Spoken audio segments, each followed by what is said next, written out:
Assalamu alaikum. What's up, guys? Welcome to MJ's Talk Show.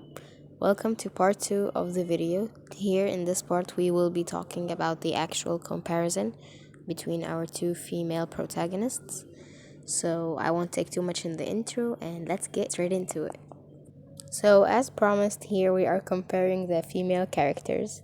As you can see here, Helmer gets in from work. He talks to Nora. How is my little twittering little lark? I don't know what he weird thing he calls her.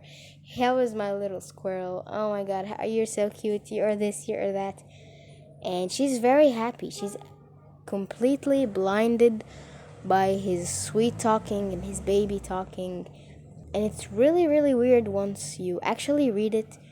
You look at it, what kind of a grown man calls his woman my skylark, my little squirrel? That's for babies. Here, my girl Eliza, she's my favorite. Seriously, I have a lot of favoritism here. While she was selling the flowers, I'm not really sure. Correct me if I'm wrong. Either Freddie or Higgins knocked over her flower basket. She didn't just get sad or just say, "Hey, you knocked over my basket." No, she yelled at him, "You ought to be struck with nails." Nails?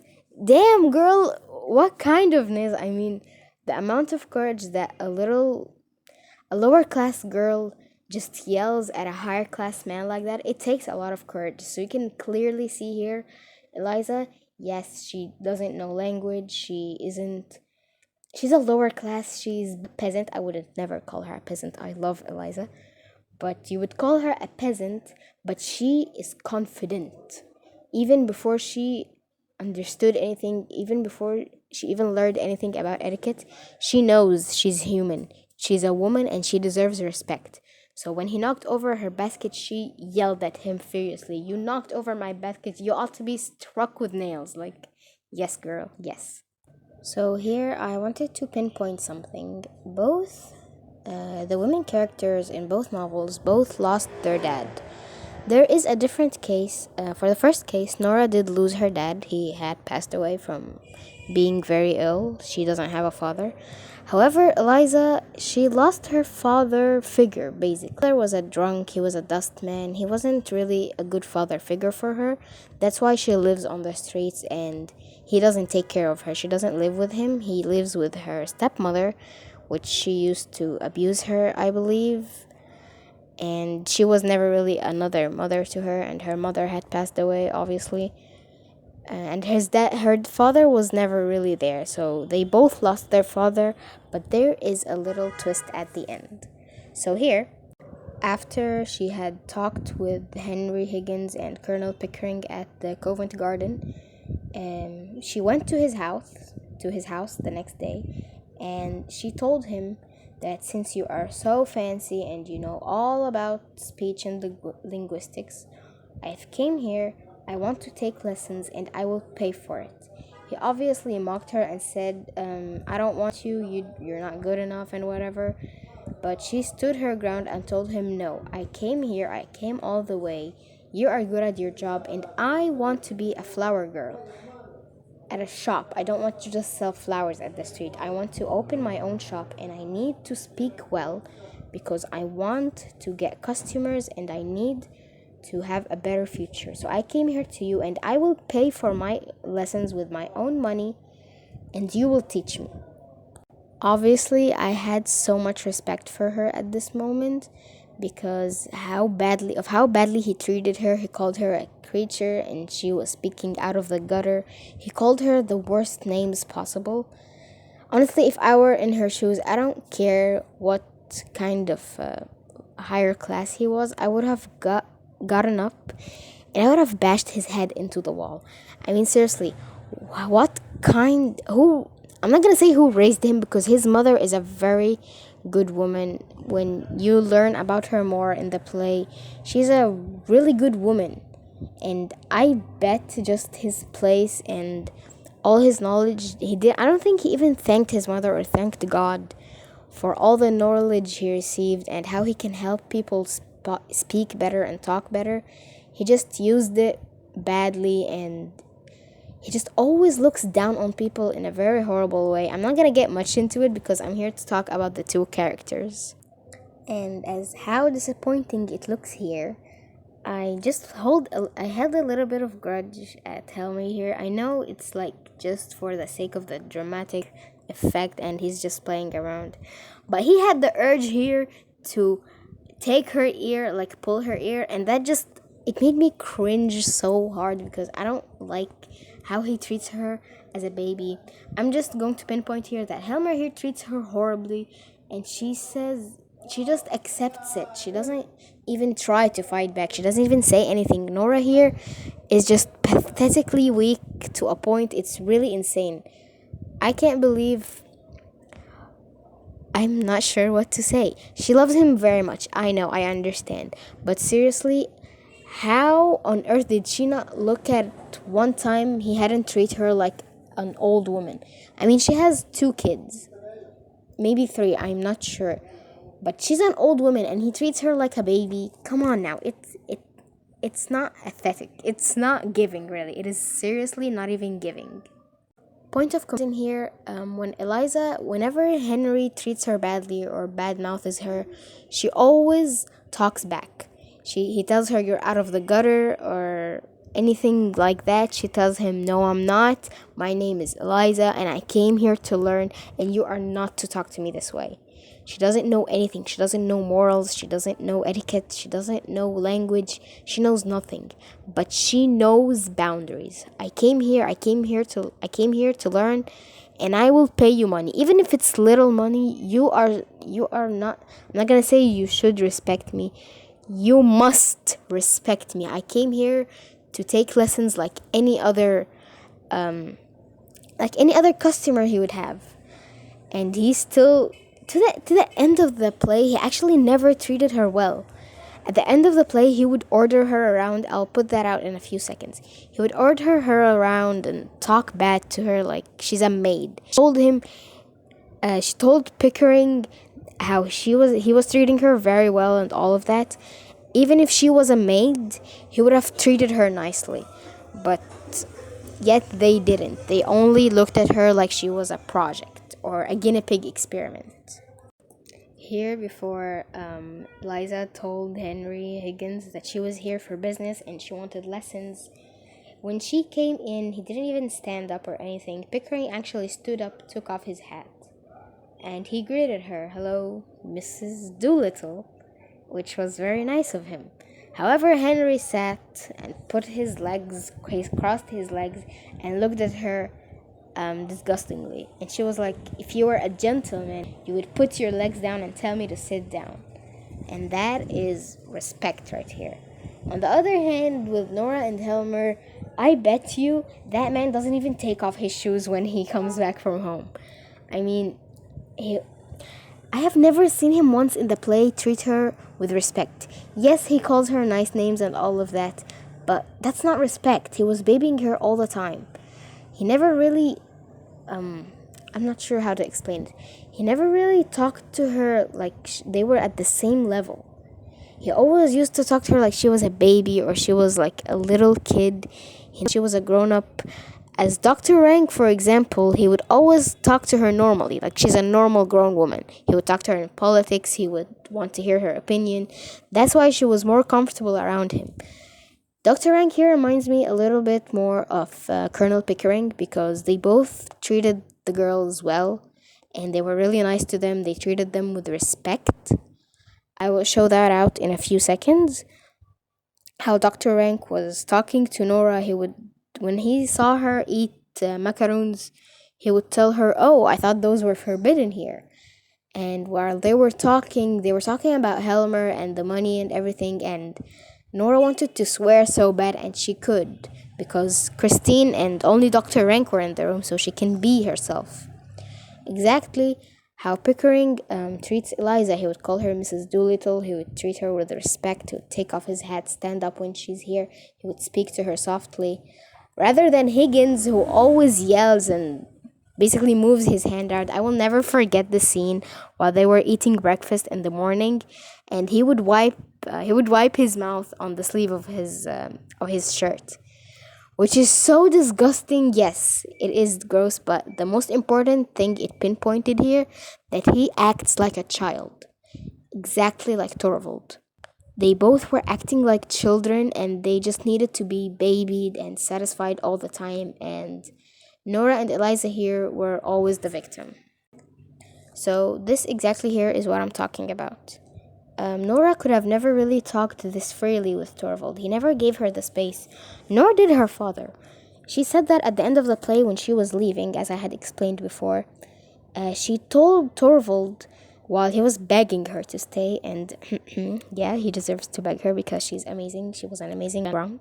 So, he was begging her to stay and all, and she told him, "No, I'm not gonna stay anymore. I never had a chance to be myself, neither with you nor with my dad. You both imprisoned me and treated me horribly. I could never be human. I always have to put on a poker face. I have to always be fake with you two." So she stood her ground and left. And as you can see here, Dr. Rank gave her a lot of freedom. He talked to her about politics and he was just a friend to her. Both him and Christine, they were very close to her. They tried at least to be close to her and gave her space to talk. She felt like they were actually truly her friends. And she can talk to them about anything. Even she can swear while they are here.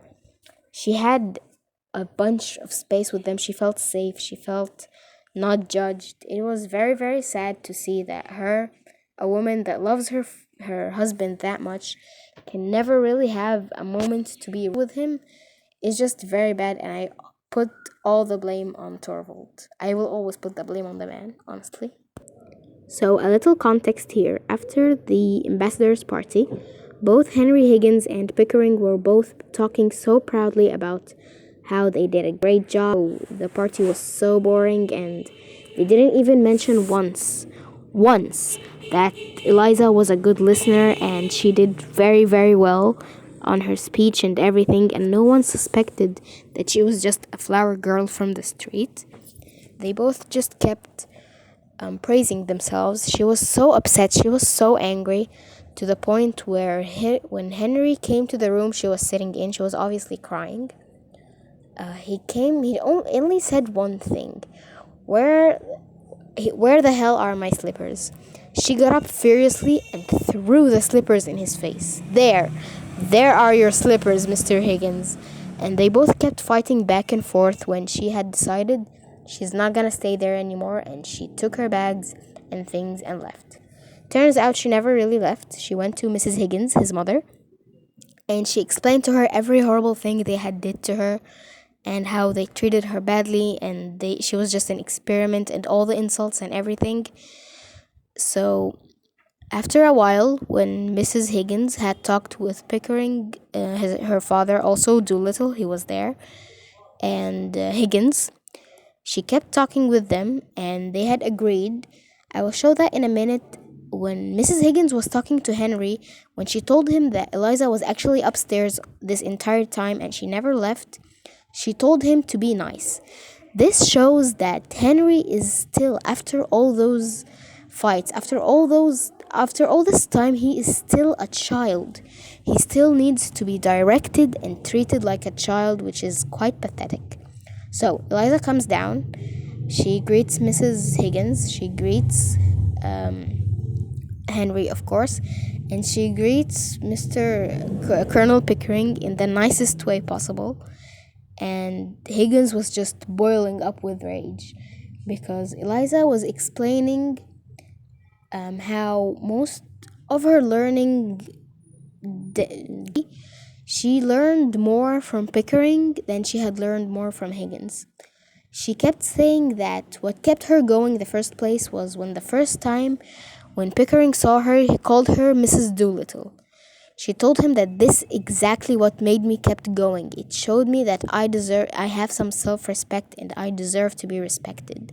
She kept going on and on praising Colonel Pickering about how he helped her and all, and she made it very clear she's not praising him because he was the one who bought the jewelry and the dresses and he basically paid her learning tuition. It was because he was actually respecting her. Exactly like how Dr. Rank was only respecting Nora. And Henry, of course, he was just boiling with rage because, like, he told her, I taught you this, I taught you that, how could you? You see here in the texts, he was full with rage. He was full with rage. And he doesn't have the right to be angry for once because he treated her horribly. He never called her anything nice. He was just constantly belittling her and calling her a creature, gutter creature, everything horrible. I don't think he ever called her by her name. Like, maybe once or twice he would call her Liza too. He wouldn't call her Eliza. He would call her Liza, and she clearly liked Eliza more. Later on, she tells him while he was talking to her, he was yelling at her. She tells Colonel Pickering, you can call me Eliza just fine. But she turns to Henry and tells him, but you? I want you to call me Mrs. Doolittle. And he disrespectfully tells her, I want you damned first. Like, come on, how more do you need to explain? How more do you need to prove you are such a narcissist? Here, this is exactly what I was talking about. Higgins is being a narcissist as always, and he was talking to his mother, while Eliza was just basically kind of praising and thanking Pickering. He was just saying, no, let her talk, let her see what I did. I want her, if you listen to her speak, see that she doesn't say anything that I hadn't teach her. And he was just explaining that every word that comes out of his mouth is his creation and his work and blah blah blah. He was just being crazy. I would call him crazy and narcissist and everything awful. Here exactly Mrs. Higgins was basically like trying to reason with Pickering and Higgins. She was telling them, you treated her badly. Yes, you did teach her and made her better, of course, but you treated her badly. You didn't thank her or even praise her once for what she did. And Higgins was just all about, she already knows she did well and all of that, but they never once praised her. And she told him that she came here and she wanted to talk with them like friends and they're not rivals. She just wanted to talk things out respectfully without any problems. Later, then, she warns Henry, as you can see here. She tells him, if you promise to behave yourself, Henry, I'll ask her to come down. If not, go home. And he just fixes up himself like he's a little child, basically. I mean, what kind of a man? He's an old man, a professor. He's a huge deal in this country that still needs his mother to tell him how to behave. Yeah, that's not slick. And that was about it for this video. I hope you enjoyed. I understand this has taken exactly 27 minutes. I got a little bit ahead of myself, but I really hope you enjoyed this video. Let me know what you think in the comments. Please don't forget to like, subscribe, and drop a nice comment down there if you liked it. I will see you again in another video with another project. That was it for this show, and peace out.